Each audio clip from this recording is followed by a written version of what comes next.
Yeah, we're in Meyers, not too far from that agriculture inspection station for people familiar with Highway 50. We're in the neighborhood just uphill of that off of Apache Avenue and Ottawa Drive. And these engines are here trying to protect the homes on the edge of the forest in this neighborhood from the flames of a backburn.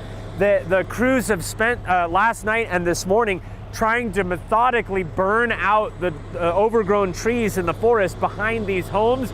They've gotten in here with bulldozers, and then they lit the forest on fire last night and this morning. We can show you some video of what it looked like out here earlier while the firing operation was going on.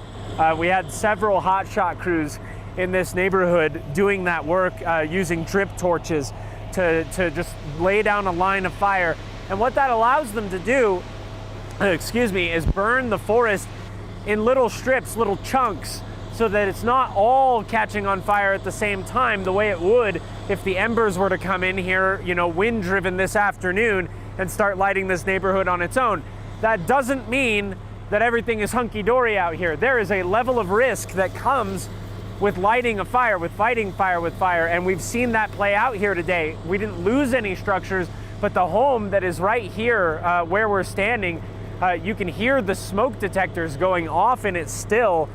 Probably some smoke damage, quite frankly, because the winds have been so erratic.